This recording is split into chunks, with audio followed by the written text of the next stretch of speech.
Thanks. Hi, good morning. Welcome to Live Every Day. You guys, you're on Backchannel.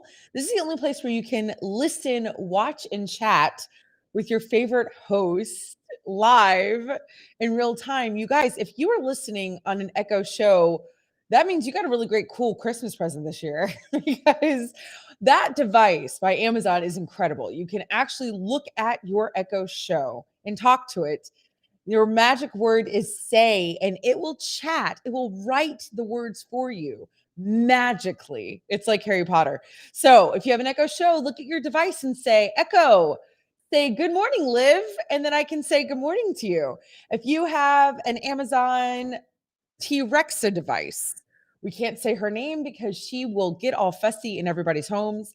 If you have an Echo Dot, or perhaps you're on the Amazon app, you're on the T-Rexa app, um, or you could be on YouTube, you could be on Twitter. There's a lot of other options. There's streaming options.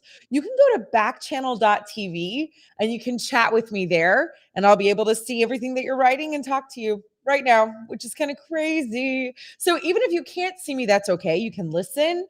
But if you can do both, that's great. And I already see that there's so many awesome people here today. There's Tim. Good morning, Tim. Good morning, Channel. Good morning, Kobe. Good morning, Doug and Skill Killer. Wow, I love it. Super cool. How are you guys doing this morning? Oh, thanks, Kobe. I hope you have a good day. I am going to have to start with some pretty sad news. This is a little dramatic. I'm being a little dramatic, you guys. I mean, it's only Tuesday, January 4th, so we can't have sad news, right? We've only been in the new year for like half a second. But you know how I make my coffee every single morning? I make it right here. I want to be Mr. Rogers. I want to be Oprah. I want to be so many people, but right, the whole thing is I should just be me. But I'm going to get my kettle all hot and ready to go. I got my incredible mug that Anna had made for me. Live Every Day, the name of the show. And I get my little packet. I finally wrote my friend Joseph last night and I said, Joseph, every single morning I put out Zelly beans as if you're a sponsor and you're not. I said, I'm a customer. And I take your single serve coffee and I put it in my mug and I make coffee on the air. And he said, Liv, you're not going to believe this, but I'm having a hard time getting those things back in stock. And I was like, what does that mean? He was like, there aren't anymore. You guys, I'm going to run. This might be my last one. I don't even know. This is the only one that's in the studio right now. So I want to know what's in your cup. I was going to say coffee. What's in your cup? If you're having coffee, I want to know what's in it. I'm going to be taking my little tea bag of coffee and putting it in my mug. Anna says it's a supply chain issue. So what are you guys having? Tim, Channel, Kobe, Doug, Skill Killer, the rapper. Is that true? Are you really a rapper? That is so rad. Doug is drinking Boost. Good morning, Davey. Hi. From Texas. I would like to know where in Texas, because I'm in Texas. Yeehaw. All right, here we go. I'm making my coffee. Good morning, everybody. Dun, dun, dun. Anna is back to having coffee, everybody. Praise. We should all clap. Kobe's having orange juice. I can't do juice. I can't. It's too much sugar for me. Being diabetic. You know what I mean? It's such a smug. Now I'm gonna let this steep. You'll remember the first time I made this coffee, I did not let it steep long enough, and it was like brown water. Oh, that thing is still boiling. Okay, I'm gonna do that. I wanted to show everybody a little something as we kick off. And since we're all here, oh, we already lost Davey. Davey, come back. I wanted to say, look at this cool thing I bought for all of us in the studio, which is me. It's an electric burner. Look at that. I have no idea how this works. No clue whatsoever. I am so excited. I'm hoping I plug it in somewhere. I hope it's not batteries. I hope this isn't something I had to charge. I don't know. Adjustable temperature controls, easy to clean, powerful 1,000 watts, 1-year warranty. I'm excited. So this means I can heat up stuff while I'm in here, you guys. Very exciting. Well, I hope you all are having a fantastic Tuesday. I don't know about you, but Tuesday always feels a little bit more difficult after a holiday than Monday. You know what I mean? Nathan is bringing me more coffee. My beautiful assistant. Good morning, Nathan. That's my husband. He does not want to be on camera. How many of these do we have left? Like 7. We're gonna have to ration it. Shout out to Lady Nathan.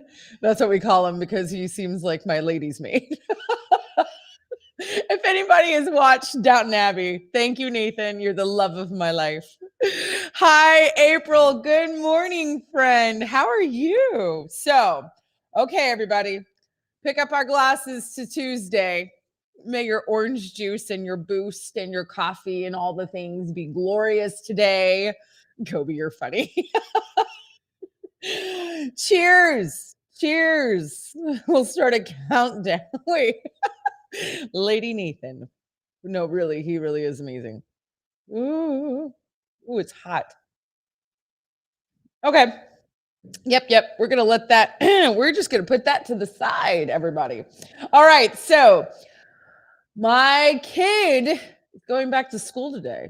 Who else has kids that are going back to school? I know that that's something that a lot of people are either really excited about or they're stressed about. Most everybody, I think, is, well, I don't know. I have two camps of friends. I have friends that are like, get them back. I need them back in school. Take them. They need to go away. Or they're like, no, I've loved the time with my kids. I want my kids to stay, all that kind of stuff. So I could see it going either way. Kobe's going back to work. Kobe, what do you do? Actually, I would love to know what everybody does. You guys know what I do. This is it. Everyone's like, that's sad. You should get a job. Um, no, I want to know. What do you do for a living? That would be fantastic to know, everybody. Talk to me. Yeah. So yesterday, I've been sick, as you know. I've had the corona like everybody else. I am not special. I definitely got it at the not special time. Like, it's so funny to get corona right now is kind of like, yeah. Everyone's kind of like, big deal. Like, everybody has it, you're not special. So, I actually have a little something to tell you guys. Good morning, Mindy. Are you still on your girls trip? Is this still girls trip? I need to know. Are Maggie and Mary Beth with you? Did I say the names right? And Sarah? Um, anyway, and wait, who else? Peter's here. I missed you yesterday, Peter. Peter's in real estate. Good. Mindy is home. That's okay. Sheila won't be sad. Tim works in IT. Ooh, Tim.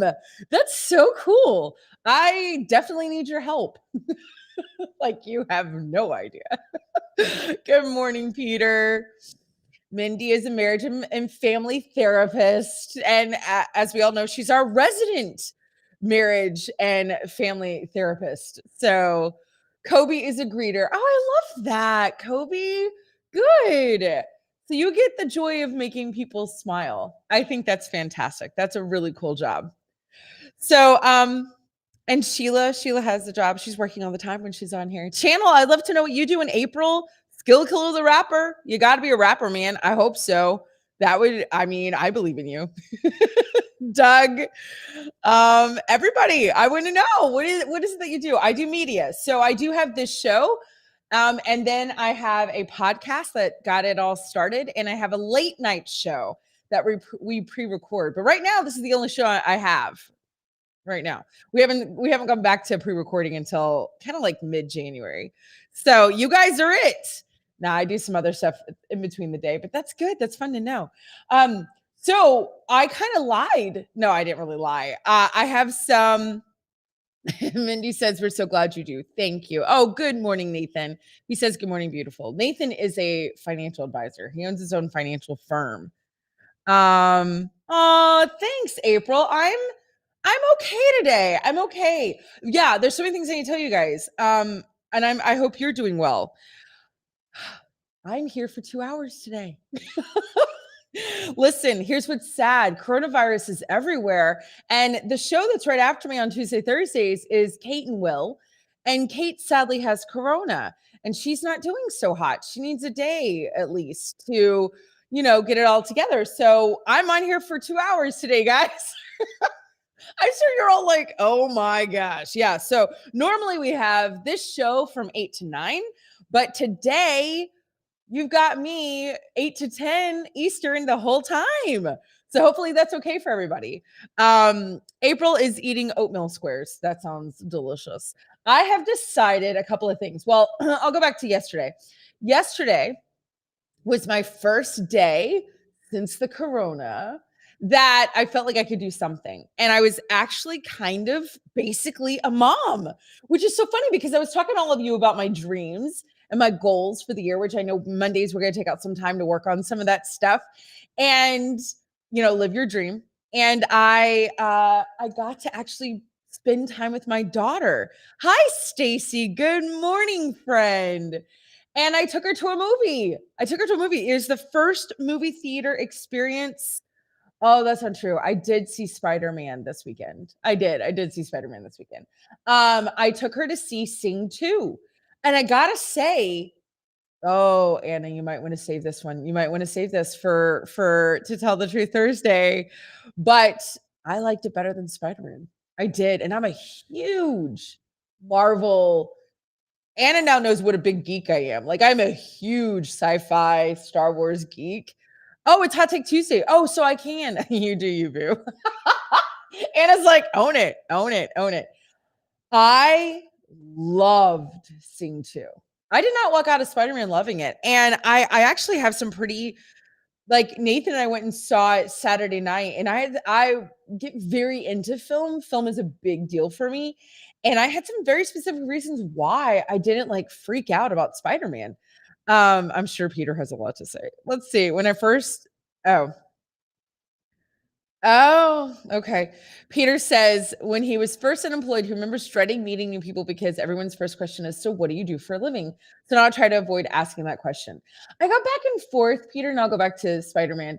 It's also something like, as someone who wasn't employed for the majority of my life, and now I finally am, I finally have something to talk about because I had to answer that question my whole life because I was a stay-at-home mom, and everybody's like, oh, you're just a stay-at-home mom. And so it can go both ways. Some people really are very, like, so excited. I'm not giving any spoilers. Tim's like, I'm not. No spoilers. Don't worry. Stacy, good morning, Liv. I'm having Cocoa Pebbles for breakfast. Oh, Cocoa Pebbles. That's nice. No, my thing about Spider-Man, I can say this because this is a general concept of the whole I know it, the whole concept. I've never been a Spider-Man gal. I've watched, of course, I watched the Tobey Maguire Spider-Mans. I watched the Tom Holland Spider-Mans. I watched the Andrew Garfield Spider-Mans. I watched the Spider-Mans before all that, like growing up. I never connected with Spider-Man, and let me tell you why. Because he's a teenager, and I love teenagers. I work with teenagers, and but he never really matures. You know what I mean? And I'll talk about Endgame. Okay. I'll talk about Spider-Man in Endgame because he crushed it. Tom Holland is a great actor and he crushed it in Endgame when Tony Stark is dying and he's dying and all the things are happening. And he's like, Mr. Stark. Oh my gosh. Who didn't cry with Tom Holland in the whole Iron Man situation? You did. You cried. But he has this whole immature young, well, Mr. Stark, like he does this whole like he's always young. You know what I mean? Like he's always young. When you have Peter Parker, who's this young kid, which is the whole point of Spider-Man, right? He is a teenager. He's supposed to be a teenager. But when he transitions into his superpower, into his Superman guy, Spider-Man, um, he's not any different. Like he's still very awkward and teenagery and like whatever. When you have, I'll go to Superman, you've got Clark Kent, who's a total nerd, total dork. You know what I mean?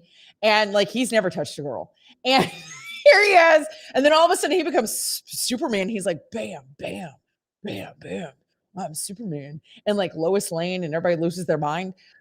That's a superhero. Like he has a huge transition between his daily life and his superhero life. You don't have that with Spider-Man. He stays the same. He's a dorky teenager the whole time. Like, and also, what makes him so superhero-y? Like, he has like webs and like he crawls on walls. Like, out of all the super, and I know Superman is basically Thor. I mean, he's a god, so that's not quite fair, and I get that. But you've got Captain America, you've got Hawkeye, you've got like I can sit here and talk all day. Um, but Spider-Man doesn't really do anything. And so I just never got into the franchise. Like it's just not my franchise. Okay? It's just not my thing. I got to be honest. I don't That's my hot take on Spider-Man. The film was it was okay. I'm a huge dork and it was not my jam. I was not I was not into it. Okay, Stacy says, I played the Spider-Man game and it was so cool. By the way, I went into this film so stoked because everybody was losing their ever living minds about it. And I was like, heck yeah. I haven't seen a film since the pandemic. I was so excited, couldn't wait. And I'll leave it at that. Seeing two, though. I gotta say, y'all gonna think this is so dumb. You're the only person I've heard that isn't a fan of Spider-Man. I mean, but do you understand my point? Like, I don't really understand. Like, I get it. I get it for his origin story. I think his origin story is great to watch. Him bouncing around walls and missing, buildings and being awkward with girls and like all that. Yeah, I can get behind that. But that's all. Every single film of Spider-Man is an origin story. Like, he never gets uh beyond, like he just really doesn't go beyond his everyday guy. He's always Peter Parker. You know what I mean? And to me, that's not sexy. And superheroes are supposed to be sexy. They're supposed to be something different than what we all are. And he really isn't to me. I don't know. I know his spidey sense, whatever. That's not. Good morning, Michael. Hi. Kobe, I love the first time. Good morning, Veronica. Good morning. Hi, everybody. So that's my big thing. I saw it this weekend, but I saw Sing 2 yesterday. Let me tell you why this was a fantastic film. And what is absolutely, Liv, you have to be careful with what you say. What did I say? I think I didn't give any spoilers. I didn't say anything about the film at all. I was telling you about my overall take on the franchise. I am much more I'm not a DC gal, but I think Batman's really rad. I think, Iron Man is the same as Batman. Got this billionaire that makes himself into a superhero. That's great. I don't know. So, let's see. Okay, let me see.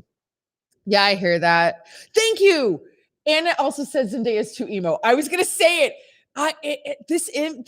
Listen, she's in all the films, so that is not spoiling anything. She is so emo. It is like, oh my gosh, we got it. Like you're angsty teenagery, whatever.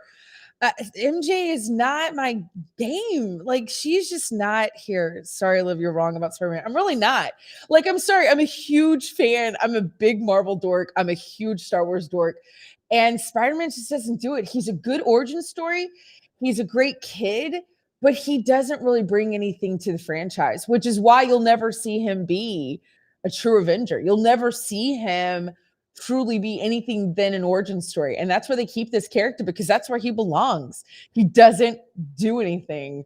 That's what I'm saying. There's probably a lot of teen guys who can relate to Spider-Man, though. That's fine. What I'm saying is Peter Parker's very relatable. But as a superhero, he's not. He does not transition into anything that is exciting. You know what I mean? Like he doesn't, like I said with Superman, you've got Clark Kent who is totally dorky, can't get it together, total nerd, can't be with girls. You know what I mean? And then he becomes Superman, and that is hot. Like, you don't have that with Spider-Man. He just stays Peter Parker, except in a unitard. I'm just saying. All right, Sheila says nailed it, Anna. He is emo. He's emo. Yeah, he has some Hayden Christensen vibes to me, but I gotta say, yeah, the MJ situation in this new series is not. I'm not digging it at all. Not that I really liked MJ, or I mean, Gwen was cool, but anyway, there you go. I that's all. And I really don't like the bad guys either for Spider-Man. They're not my fave. Okay, Sing 2. I want to talk about that really quick before I go on with the actual stuff for the day. Let me tell you why this film was fantastic. First of all, it wasn't a sequel. Um, Peter says maybe he just isn't a character made for you, but as a teenager, the idea of growing and taking on responsibilities was relatable. I've known Spider-Man since I was a teenager. I mean, that's what I'm trying to say. I've been in this game a long time before all of this stuff started coming out with Marvel. I watched Spider-Man my whole life. Like I when I was a teenager, that's what I'm saying. I don't mind that, but he doesn't have any growth as a character. I would like to see him grow. I like getting invested in characters and they grow into something.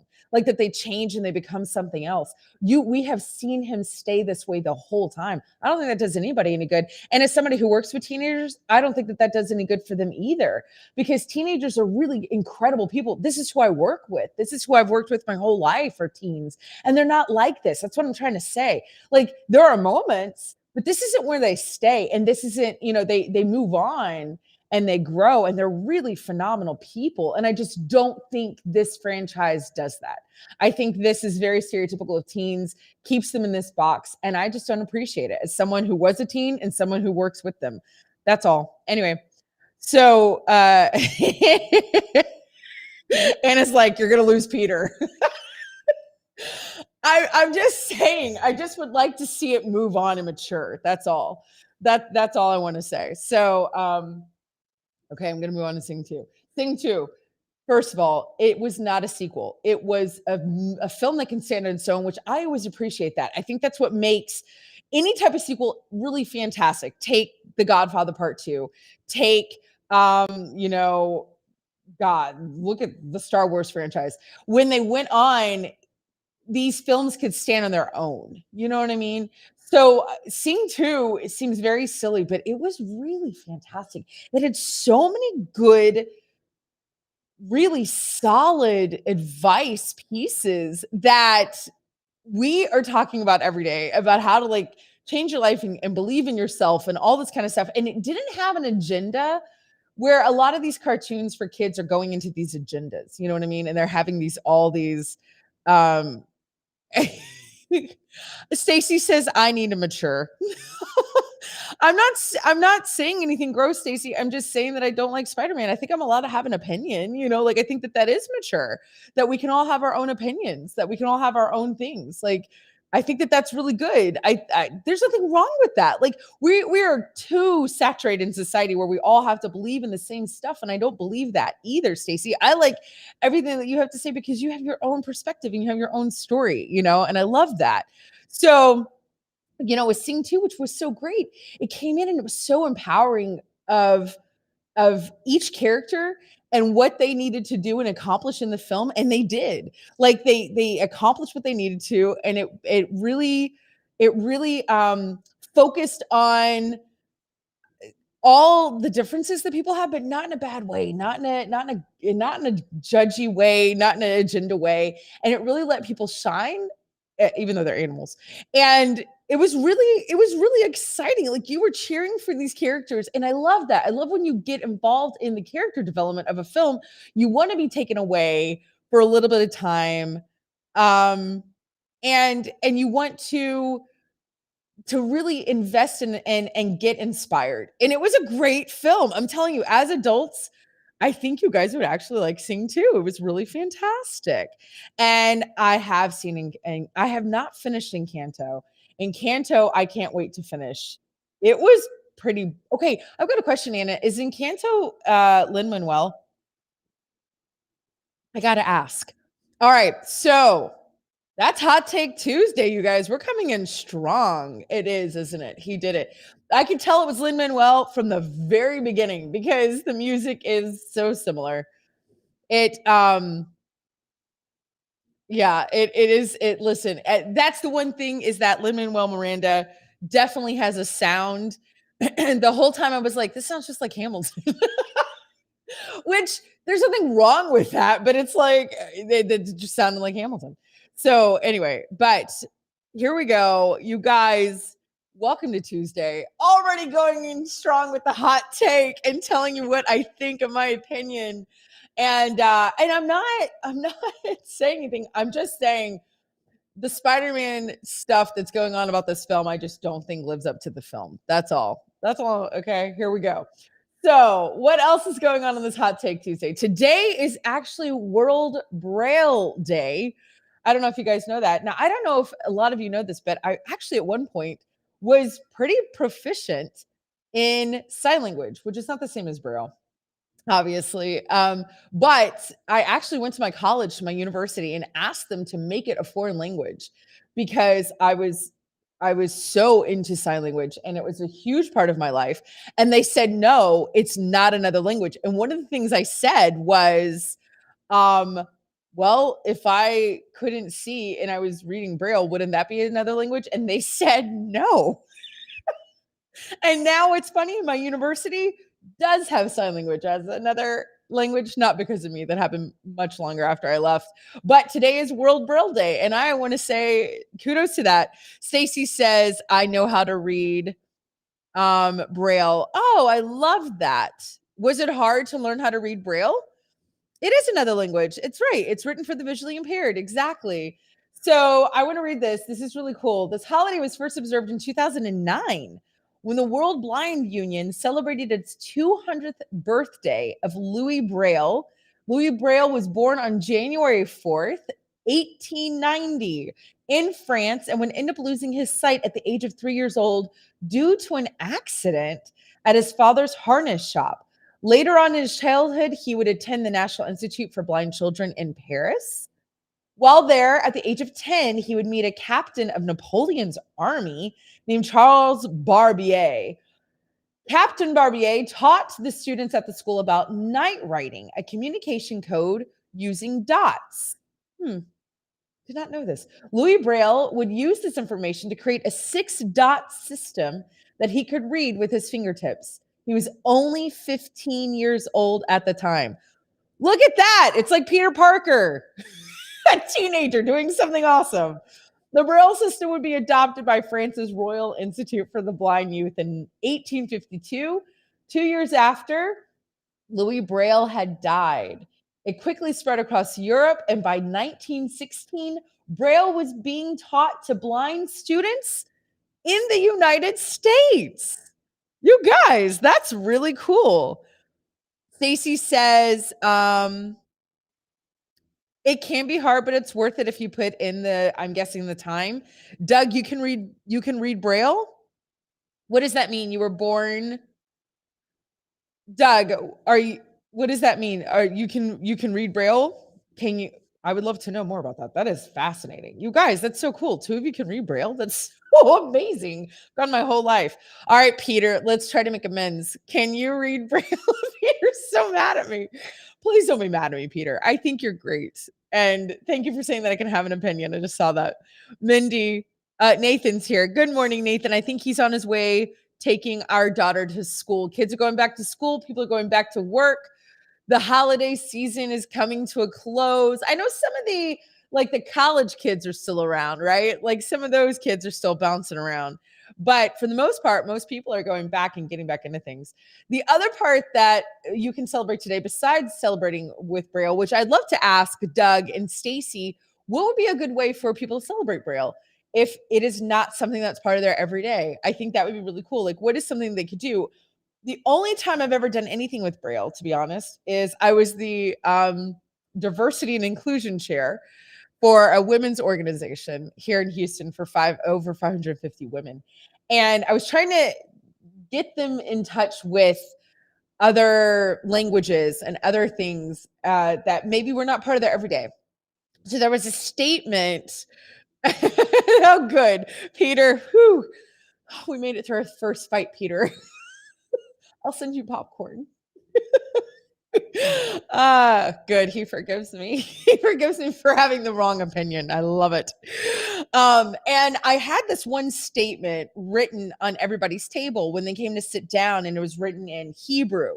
It was written in, oh my gosh, Urdu. It was written in, oh my gosh. I tried to pick really not Spanish because we live in Texas and a lot of us can read Spanish or, French, something that wasn't so familiar. I think I had German. Anyway, I had like 10 languages and one was Braille. I had it. We found a woman who can translate anything into Braille, and she translated it into Braille.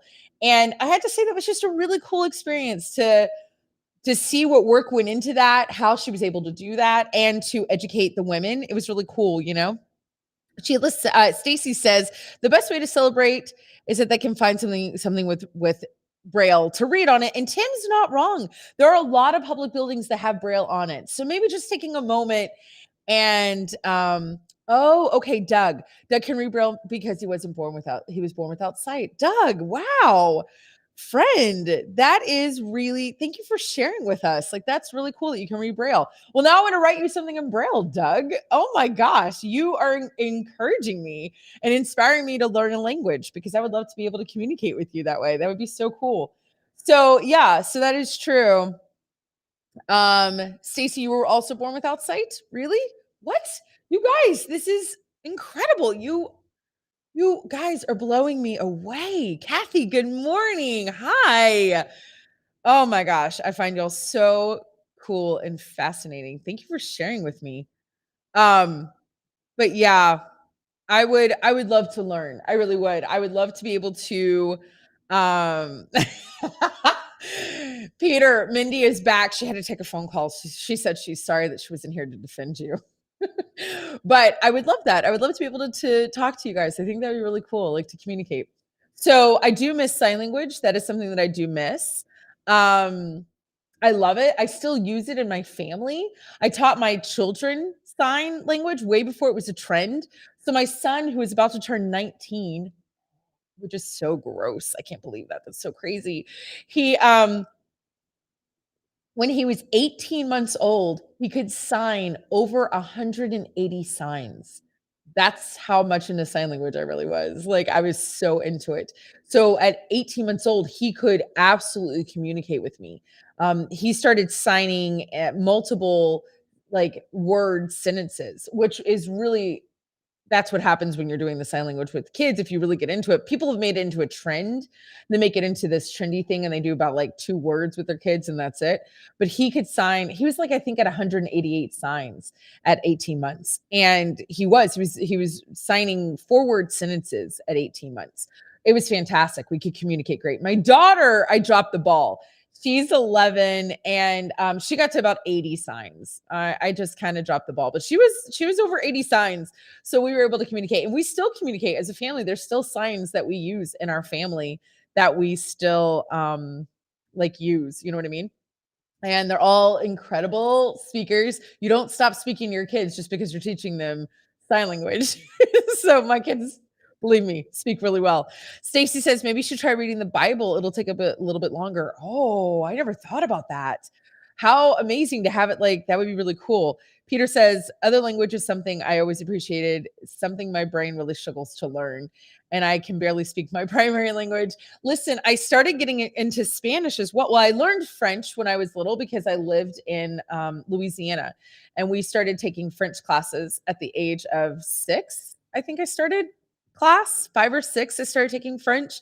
When I moved to Texas, everything was in Spanish, and I got my first job as a kindergarten teacher. I was at a bilingual school, and everybody spoke Spanish and everything was written in Spanish. So I could understand Spanish. I could read it and I could hear what they were saying about me. So that's about as close as I got. I would have to say my closest language was sign language. That was the closest language I got to a second language.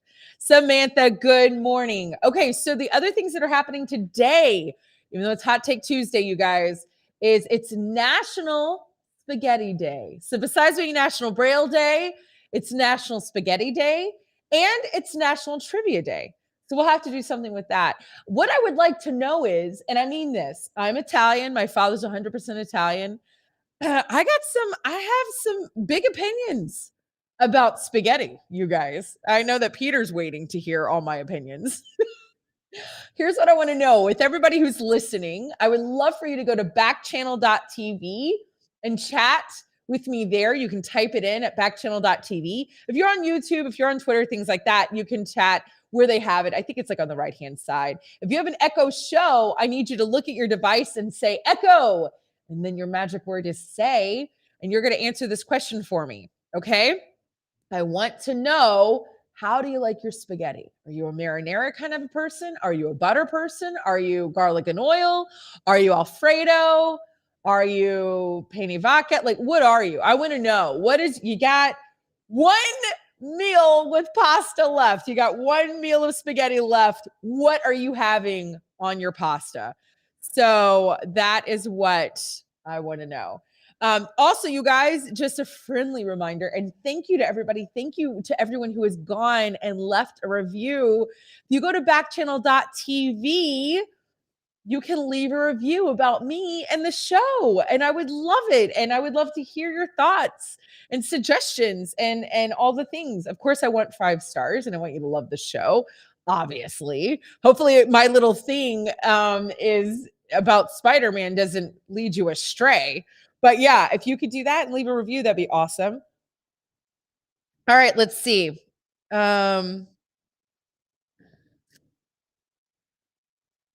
Okay.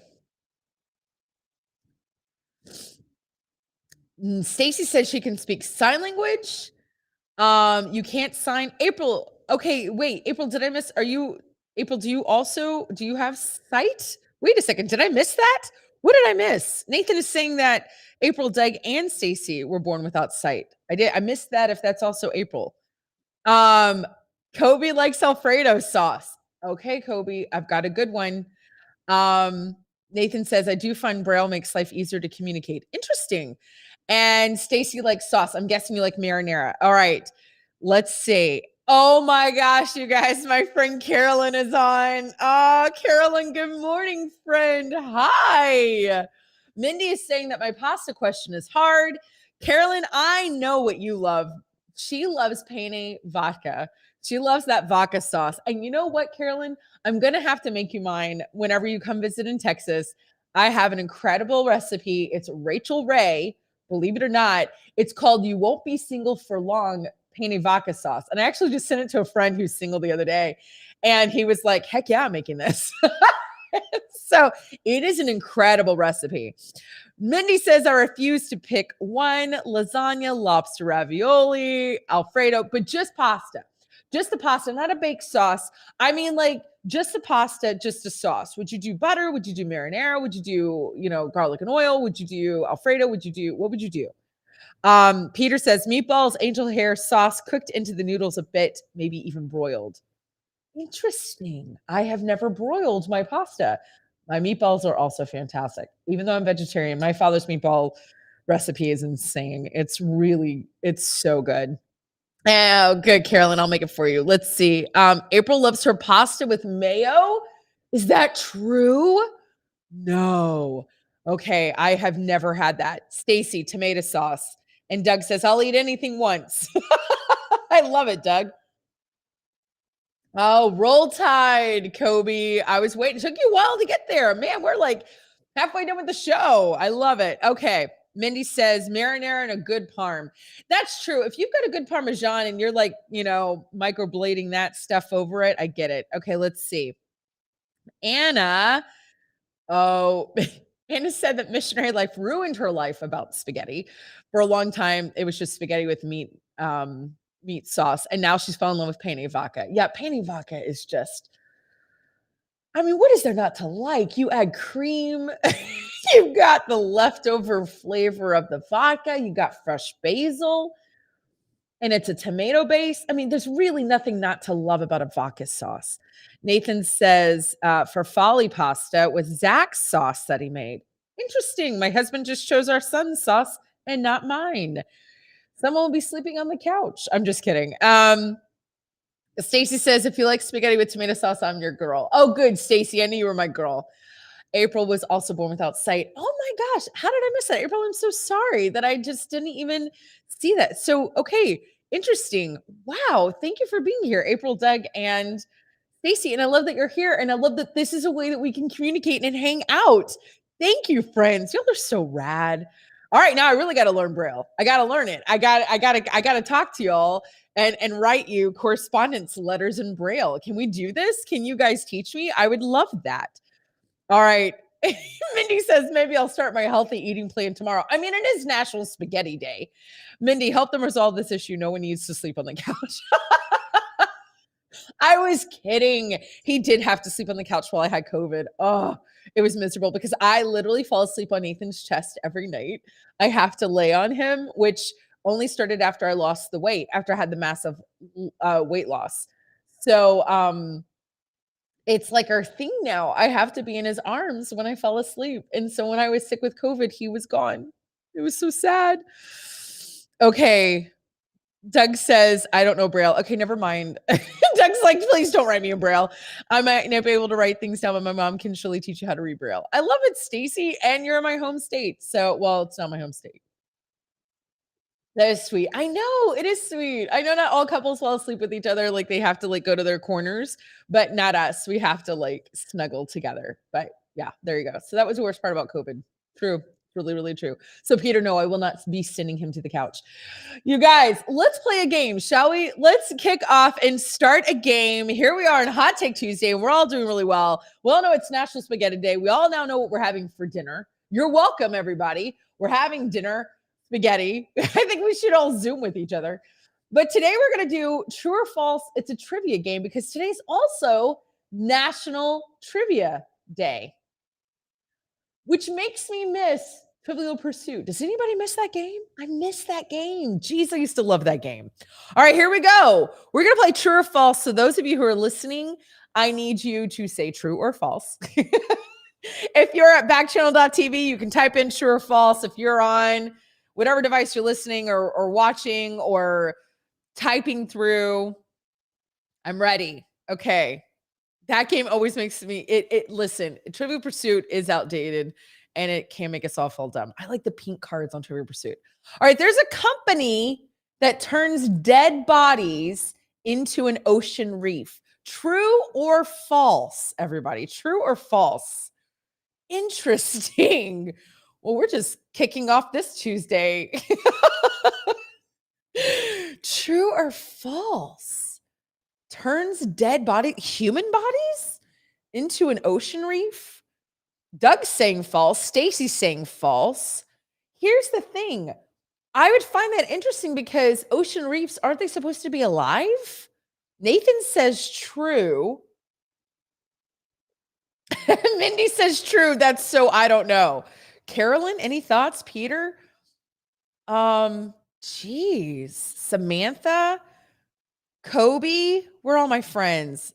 Sheila, Skill Killer the Rapper, Tim, Anna. Well, Anna knows the answer. Okay, what am I gonna say? Okay, let's think this through. Human bodies turning into coral reef. I could see that happening, which is kind of cool, actually. It's very much the circle of life, Lion King, Finding Nemo. I can get behind it if Disney's doing it. If you could have like a pair of ears, is that too far? I would do that. But doesn't the ocean reef need to be alive? I'm serious. Oh, well, I guess that's not true because they put stuff down there and they become a reef. I'm going to say yes. I'm going to say yes. Peter says true. I think I prefer the one that turns your loved one into trees, Mindy said. That's true. I don't know. I kind of like the coral reef thing, Mindy. I mean, think about it. You're not going to burn up in a fire. No one's going to decorate you for Christmas. You're not going to get blown away. Nathan says that there are artificial wreaths. Sheila says true, and April says false. Wow, I should have written this down. We're kind of divided. We're kind of half and half. All right, let's see. Is there a company that turns dead bodies into ocean reefs? I don't know. Anna, we're all true. The company is called Eternal Reefs.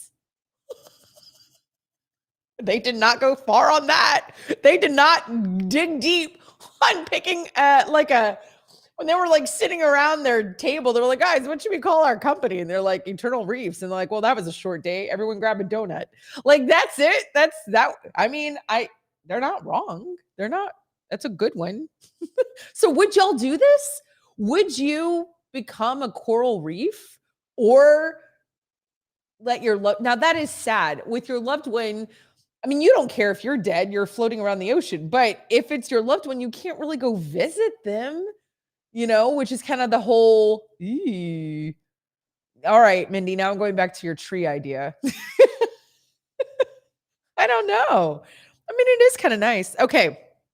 Anna is already moving us along. Black paint dries faster than other colors. True or false? Is this a thing? Is this like a thing for conversation? True or false, everybody? Black paint dries faster than other colors. Sheila's saying true. Listen, Sheila's a producer on this show, so she would know. Kobe's saying true. Mindy says false. Black paint. Now, is this because something about how it absorbs, because black, right, absorbs heat, right? I'm trying to think this through. Anna's like, you're not making this fun. I'm going to say true. I'm going to say true because it absorbs heat. Black absorbs heat, which is why I always end up wearing black in the summer, and I hate myself because I live in Texas. Nathan says true. Stacy says yes, true. I think we're all in agreement. I don't think Mindy said false. Okay. I don't know. Where are we at on this? Black paint dries faster than other colors. True or false? It is National Trivia Day. True. Oh, I did say true. Is there a reason? Is it because it does? Oh, Peter says he thought false, but Mindy says I painted a black fence during confinement. So she knows. Oh, and she said false. Okay, but we don't have any extra on this. Sometimes Anna gives us some more to that, but Mindy, it seemed like it took a long time. Peter says lies. Listen, Anna doesn't lie, you guys. She says she doesn't have the facts. Oh, okay. I am allowed to think logically. Abby, good morning. Hello. What about in a cave? Peter? Yes, the next time we're all stuck in a cave, Peter, I hope we have black paint and neon yellow, and we can do we can try to see. Stacy, we're gonna crush Mindy. All right. The location wasn't set. That is true. We didn't know where this paint was happening. All right. Let's do the next one. Humans have been doing dentistry since 200 AD. I have to think about when that is. True or false? Humans have been doing dentistry since 200 AD? Who the heck was around? Peter says false. What are we considering dentistry? Somebody pulled out your tooth with like what did we have back then? Did we have the wheel? Did we have fire? What were we doing? Did we have pliers? Doug says false. Mindy says true because teeth hurt. Nathan says false. Sheila says false. Wow. I kind of Peter says, I imagine them pulling teeth longer. Yeah, right? I mean, what do we, dentistry? Like you actually go to a dentist? Anna's like, y'all are taking that, Liv, just relax. She's like, just answer it. I'm going to say true. Abby says false. Okay. Humans have been doing dentistry. I mean, that sounds very formal. Like you go to your dentist. It seems like something that they would have in Pompeii, but I don't know when Pompeii was. All right, Anna, we're ready. Oh, false. Everybody was right. Stacy.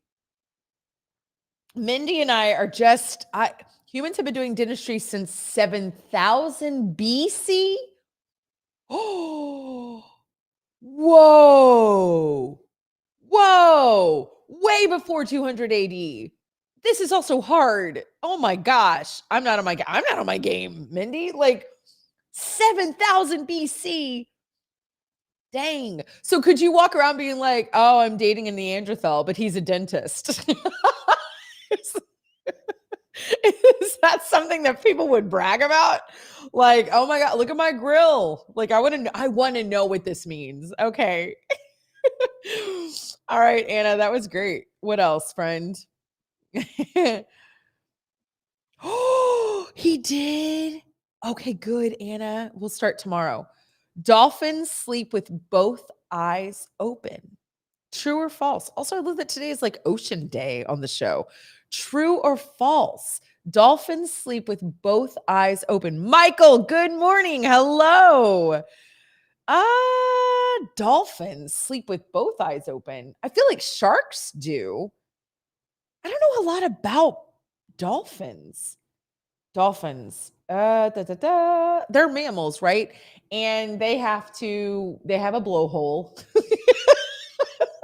This is it. This is all I know about dolphins. They're adorable.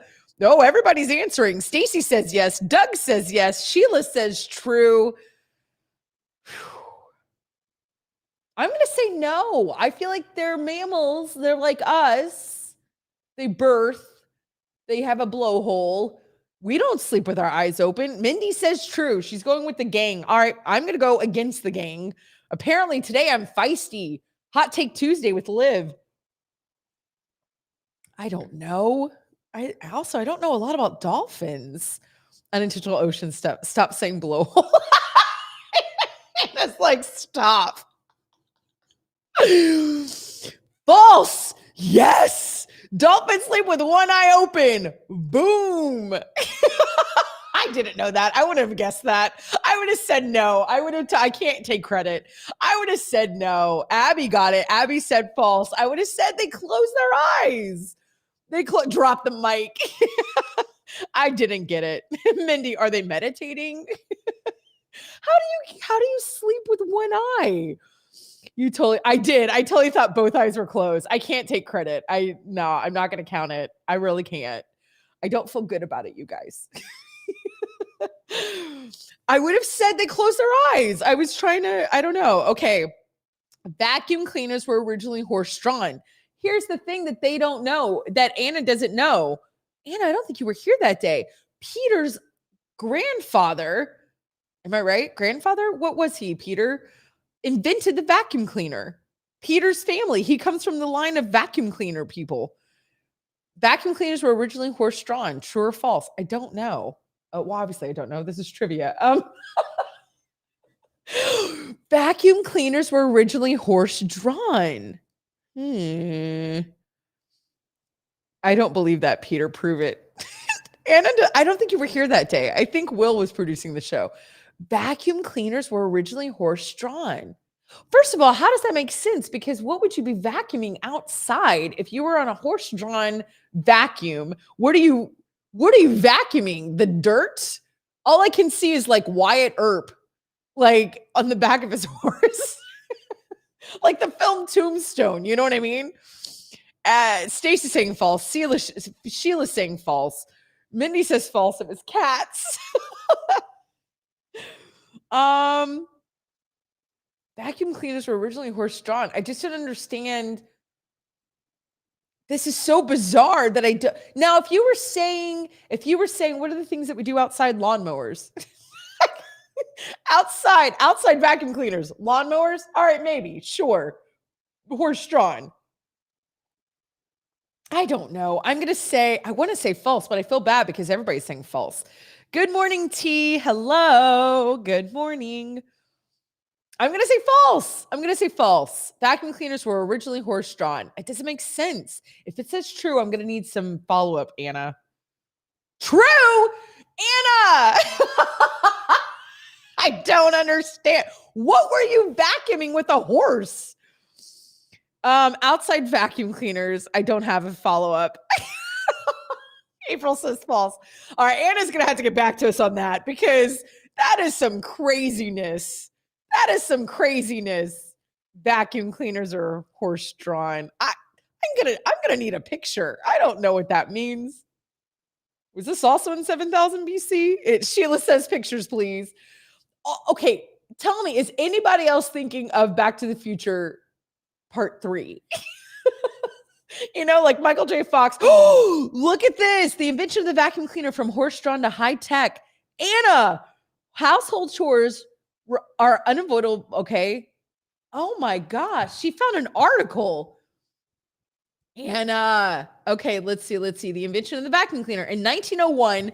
Okay, I want Peter to be listening to this. If you were lucky, you might have witnessed a startling scene in the streets of London, one of which quickly revolutionized how most of us clean our homes. Engineer Hubert Cecil Booth was rolling his new vacuum cleaner onto the wealthier streets of town. First employed by Moldsey Sons and Field in Lambeth in the 1890s. At the time, he was better known for designing suspension bridges and fairground Ferris wheels, including Vienna's famous Renaissance. I don't know how to say that. But in 1901, he turned his skill carpet cleaning after witnessing the demonstration of a new machine at London's Empire Music Hall. So this doesn't prove that Peter's relatives weren't the ones that actually invented it. He realized that the machine on display had a fatal flaw. It was designed to blow out air in the hopes of raising the dust from the carpet and into the collecting bag. The inventor told him that the method Booth suggested, instead sucking up the dirt through a filter, was impossible. Challenge accepted. Booth set it off on a mission to produce a machine that would suck, not blow. After allegedly near fatal test in which he choked after putting a handkerchief filter over his mouth and sucking up dust from the arm of a chair, Booth formed a British vacuum cleaner company and launched his new device. This was the huge beast of a machine seen doing the rounds of wealthy Londoners' homes at the start of the 20th century. Here's a picture of it. Oh my gosh, Anna. Holy smokes, you basically work for Google, friend. You found this in 0.3 seconds. So there you go. He would bring it, and there it is on a horse. 1903. Vacuum cleaning as a luxury, which is why I don't do it now. Peter says this game is really how many lies Anna can tell before we notice. She wrote this article. That's my hot take. Sheila's thinking of the movie Spaceballs. This is hilarious. Oh my gosh. Stacy, she doesn't work for Google. She's a fast finder. I was just teasing. That is so funny. Anna wrote in all caps, "I love you, Peter." That's not what she wrote, but I'm not going to tell you what she wrote, Peter. Wow. Well, there you go. Look at what you learned today on National Trivia Day, you guys. We learned that the vacuum cleaner, which Peter's relatives invented, was brought over to Great Britain, and they weren't doing it right. Sorry, Peter, but your people got it wrong. They were blowing out the air. And the British were like, let's suck the air. And they put it on a horse-drawn carriage. Look at what we learned. Everyone is like, my life was so much better before this show. No, that's not true. Self-deprecation does not always work, you guys. Your life is better because of this show. My life is better because of the show. So I'm glad that you guys are all here. Listen, we're going to the second hour, and it's not Kate and Will. So for those of you who are showing up because you think Kate and Will are going to be on, I'm sadly going to disappoint you. Kate and Will are not on today. You get another hour of Liv Every Day, which today's been quite a hodgepodge of hot takes and fun games. Okay, it was Peter, his great uncle invented the first commercial vacuum cleaner. Okay, so he didn't invent the whole concept of the vacuum cleaner. Thank you, Peter, for clearing that up for the rest of us. But it is nice to know. Anna still says, no way, Jose. You guys, you're listening to Backchannel. This is Live Every Day, the only place where you can watch, listen, and chat with your favorite host in real time. If you're at backchannel.tv, I need you to chat with me there. If you've got an Echo show, you can chat with me here. I love you too, Kobe. I'm guessing I'm Leo. Or maybe, I don't know. It says, I love you, Leo. And I just went ahead and assumed that was me. Kobe's like, no, that's like what I was saying. Yes, Anna does. Listen, Anna and Peter have a very fun relationship. They're real friends in real life. So Stacy, they're going to tease each other. They're just having fun. They're just having a good time. And she absolutely believes Peter, and she loves Peter to death. You guys, we are coming up on the second hour of this Tuesday, January 4th. It is already turning 9 o'clock on the East Coast. It's turning 8 o'clock here at Central Time Zone. So good morning. Welcome to your Tuesday. A lot of you are going back to work for the first time in the last couple of days. Maybe a little fluffier than you were a couple of weeks ago. I'm fluffier than I was a couple of weeks ago. And I have to say, I was doing so well in the pandemic. I was doing so well. Hadn't really gained any weight during the pandemic. And I tell you what, something between the holidays and getting COVID, and I was like, I'm just going to feed myself and hug myself from the inside. And I did. So we are back to not becoming fluffier. And listen, there's nothing wrong with being fluffy, everybody. Okay. I love you just the way that you are. But for me and my health, I've got to get myself together. That's just, I've got some health stuff. I've shared that with you guys. So I got to get it together health wise. And because obviously my model days are over. So this is just to be healthy.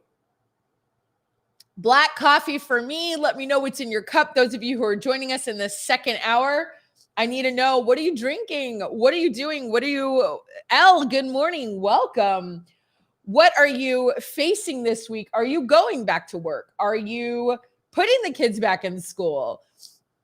How is this changing? Are you getting out of the holiday thing? Are you having to face reality?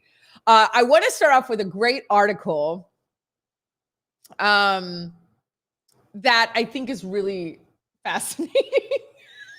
I don't know where to go with this because I have so many thoughts on it. It's a great article because it's depressing in a not a real depressing way for me, because I found this article. I sent it to Anna. I sent Anna articles all the time.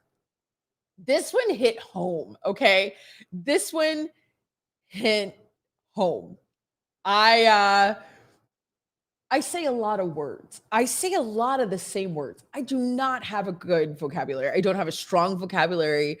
I do not have, I say the same 10 things. I say situation all the time. If you've watched this show, you've seen me say situation constantly. I'm like, oh, this situation. Like I say that all the time. I say, like, people will do impressions of me. My friends will get, when they hang out with me, they'll get lost in these words that I say all the time. And they're like, oh, geez, I'm talking like Liv. Like, I'm not creative in my verbiage. Huh? Did I say that correctly? I'm not. So here I find this article that says what words are no longer okay to say anymore. Like, what phrases are not cool. Like, we were talking about trends, which we need to finish our kitchen trends at some point, Anna. We'll have to do the next 10. We can maybe do, I don't know, maybe do that. Oh yeah, we are doing that later today. That's our next game. Like, here's the thing. I'm going to keep saying these words, but okay. Lake Superior State University, which I've never even heard of them. But yay for you, Lake Superior State University. They've been putting this list together since 1976. Okay? 1976, they put together the word list and they tell us what is cool and not cool anymore to say. Verbiage was a big word for me. Thank you, Nathan, for knowing. Okay, Stacy's drinking grape Kool-Aid. Oh my gosh, that sounds fantastic. And Nathan is having Barbarossa's Snickerdoodle coffee. I can't believe you just admitted that to me. That's our favorite coffee place. And that means he's not bringing me any. I'm having hot water. I'm having hot water. Mindy, you can have the penne vodka sauce tonight, friend. I'm eating from 6 to 9 today. That's my new thing. I'm going to eat from 6 to 9. I've never done intermittent fasting with a start and an end time. Usually I start eating around 8:30 at night. But I'm going to try to do 6 to 9. I'm going to try to do just a 3-hour window and see how I do that, like how I do there. So if you want to have the pasta, have it later tonight, but that's all you can have. You might not want to do that. Also, I'm not a doctor. Okay, let's dig into this because I find this absolutely fascinating. And I need your help. This is Hot Take Tuesday. I need to know, do you agree with this? When we get there, we're going to go through these and we're going to say yay, like, Y or N, yes or no, yay or nay, thumbs up, thumbs down, like whatever it is. Oh, good morning, Elle. Hi. You're having a pumpkin spice latte? Oh, I'm so jealous. Wait, now are you having pumpkin spice latte from Starbucks? Which I'm not a hater for it. I'm not. But I do like it. And Elle, this is what I want to say to you. I get my pumpkin spice latte from Starbucks with oat milk, and I get blonde espresso. Do you do blonde espresso, everybody? When you do, that's my tip. That is my tip for Starbucks. Get the blonde espresso. It's much less burny, tasty. Okay, here we go. So Elle, let me know. Here's the article. No worries. You're on mute. Circle back. Should be banished. The annual list says. This is from Lee somebody. CNN. No worries. I say no worries every day. I think I say that to Anna like 14 times a day. No worries. Quote. Okay. At the end of the day, and I say that all the time. At the end of the day, what is Anna going to say? Blonde espresso is the bomb.com. We both say it a ton. Okay, good. So listen, Anna's young and spry. So if Anna's saying it, I'm fine. Sheila says Hakuna Matata. No worries. At the end of the day, I say that all the time. Elle says yes. Yes, blonde espresso. Yes, my friend. And oat milk has changed my life. Okay. I like you, Elle. All right. You're on mute. And the dreaded supply chain. These are phrases thousands of English speakers have finally heard enough of. They and several others make up Lake Superior State University's banished words list, an annual list. Oh my gosh. Amassed from submissions around the world, which highlights phrases or words that are becoming overused to the point of uselessness. I did not know this was a thing. Oh my gosh. Okay. Kobe, I don't know what you're saying. Mindy is drinking her standard coffee with almond milk. Cheers, everybody. We're going to the second hour of today's show. I cannot believe this list. I can't believe these are submitted from the world. Okay. Though phrases related to COVID-19 dominated the previous list, the latest lineup was more conversational. Potential side effect of the ways Western society has adapted to the ongoing pandemic, said Peter, somebody, executive director of marketing and communications at Lake Superior State University, in a statement. I have so many thoughts about this. What else are you supposed to say? At the end of the day, I say that all the time. At the end of the day, whatever, okay. The school has released this list since 1976, receiving thousands of entries. In the past year, people submitted more than 1,250 words for consideration, with nominations coming in not just from the US, but from Norway, Belgium, England, Scotland, Australia, and Canada. The school announces the results at the yearly collection of the last day of the year. So this just happened. Quote, say what you mean and mean what you say. Can't get any easier or harder than that, said LSSU, the Lake Superior, whatever university, President Rodney S. Hanley in a statement. Quote, every year submitters play hard at suggesting what words and terms to banish by paying close attention to what humanity utters and writes. Taking a deep dive at the end of the day and then circling back make perfect sense. Wait, what? That's his quote? Taking a deep dive at the end of the day, circling back. Okay, what? And wait, what? Okay. With that, here are 10 phrases that made the 2021's list of banished words and phrases. This just came out. This is hot off the press. This is a hot take, you guys. First of all, wait, what? I love saying wait, what? I do. I love saying because it's so applicable when you're like, wait, what? And you gotta have the emotion. You gotta have the emotion on the face. It's the tone, it's your face. Wait, what? You can say that so many ways. Okay, meant to convey surprise or uncertainty. Some found this phrase to be inexact. The school said, quote, I don't want to wait, one person complained. Oh, that's feisty. Okay, no worries. Nominated for its ambiguity, no worries is used to substitute for you're welcome, but it's truly meaningless, the school noted. I don't always use no worries for you're welcome. I also use it for like if somebody did something wrong and I'm like, oh my gosh, no worries. Like, don't worry about it. Are you guys agreeing with this? Where are all my peeps? Guys, I know you're listening. Elle, Tim, Abby, Elle. Oh, is L and L the same? Y'all might be the same.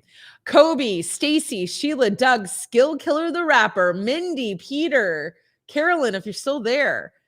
I'm not hating these. At the end of the day, I don't hate that either. This isn't the phrase's first foray on the banished words list. It first appeared way back in 1999. Nevertheless, it persists to not be something that people want you to say at the end of the day. Kobe says Hakuna Matata. Okay, wait, go back. Anna, I think I missed the first. Yep. Oh, that being said, this phrase simply is redundant verbal filler. Nominators argue, quote, go ahead and say what you want to say already. Man, like superior, what the heck is going on up there? Asking for a friend. This phrase had a huge year in part because it's a joke on social media in which it was understood, obviously, the user was really asking for themselves. Though some have found it funny, the nominators have had it, saying the phrase is now overused. Okay, I can get behind that being said, and I can get behind the friends thing. Mindy said I can nominate some words. That's going to be my next question. What phrases? Actually, let's dive into that. I'll keep reading these. But you guys, what are phrases and words that you're done with? What are you just so over it? Like you're just like, done. I'm done. You know what I mean? I would love to hear some words and phrases. Circle back. It's a conversation, not the Winter Olympics, the school said bluntly. This school is kind of a mean girl. Does Regina George run this school? Oh my gosh. Tim said there was a curb your enthusiasm joke about that being said. Kobe says, I'm going to go to work. Nathan says, this is brilliant marketing. Now I've heard of Lake Superior State University. True, but why haven't we heard about them? Nathan says, let's circle back to the article. Yeah, I'm not a fan of circle back. I got to be honest. That is not my favorite. Deep dive. Diving is for bodies of water, a nominator said, not subjects or materials. Another wondered, quote, do we need deep? I mean, does anyone dive into the shallow end? Good question. I just don't like how mean they're being. They're just being kind of like, like they're just kind of mean. All right, new normal is the next phrase. And that people are saying used as a catch-all for the ways the world has changed with COVID-19. This phrase actually was banished for different reasoning back in 2012. Now some argue the pandemic isn't really new anymore. Also, if something is normal, can it be new? Oh my gosh. Okay. Tim says the joke was that you were about to negate everything you just said. That's true. That is, that being said, that's exactly right. That's exactly what that means. It means you just said a bunch of stuff and now you're going to go back and be like, and just delete it all basically. You're on mute. This is self-explanatory. What are you supposed to do if somebody's on mute and you're on a Zoom? Like what, just not say anything? What else? Okay. I know what I don't like about this. I don't like just the negativity. Give us a solution. Don't just be mean to us. Like tell us something to say in lieu of it. Okay, supply chain. Issues relating to the supply chain have basically become a scapegoat for any kind of shortage, one person said, while others claim the phrase has become meaningless buzzword. Though it may be valid, there's some serious supply chain issues, even if some might be tired of hearing of them. I don't think you get to be tired of reality, guys. Like we actually have a supply chain issue. Like you don't get to just be like, we're tired of that. It's like saying pandemic. I'm tired of pandemic. I don't care if you're tired of pandemic. It's still happening. Okay. Stacy says unmute. That's a good point, Stacy. That is a good point. You could say that. Stacy says deep dive can be used in a good way when you want to go for a deep dive on Twitter. Is that it? Are those the words, Anna? Mindy, I want to know your words. Peter, y'all are probably doing like real life right now. You're probably like, I don't have time. I'm just saying, is that all for the article, Anna? I can't tell. Anyway, I did not know I would be so emotional about these words. I feel attacked. I'm sure that's also on the list. I'm sure that is also on the list. The whole like, oh, I feel attacked. Anna said when she worked for Chick-fil-A, she would cheat and say no worries instead of saying my pleasure. Tim, I want to blame oversleeping on supply chain issues. I give you permission, Tim. You absolutely can. Blame whatever you want on the supply issues. The history of word banishment. Oh my gosh, look, Lake Superior State University. No one has heard of this university. This is crazy. In 1976, the late ingenious Lake Superior State University Public Relations Director, W.T. Bill Rabe, released the first tongue-in-cheek banished words list as a safeguard against misuse, overuse, and uselessness of the English language. And as an imaginative publicity stunt, look at that. we're all talking about this university today. National and international reaction from the news media and the general public was so enthusiastic that Rab predicted the banished words list, as he put, would go on forever. Well, since 1976, sure. Nathan says it sounds like a lot of snarky people made suggestions. It does sound so snarky. We need less negativity in our world, you guys. We need more positivity. Also, like I said, give us solutions. Stacy gave a solution. She said unmute. This is so funny. Forever may be stretching it, but the annual banished word list shows no signs of stopping. Over the decades, people across the US and the world have been sending in examples of the 1,000+ entries that make yearly, into this group is detente. I don't know what that word is. Surely, classic, bromance, plus wrap my head around, user friendly at this point in time, and viable alternative. I don't know what detente is. What is that? Okay. Lake Superior College became anonymous in 1970. Okay, yeah. The charm, whatever. Okay. Anything else in there I should read, Anna? The first list streamed up was a New Year's Eve party in 1975. Now that would be fun. I could see that doing at a party. That would be fun. And then, that would be a fun game to play. And then they copyrighted it. So maybe we're not allowed.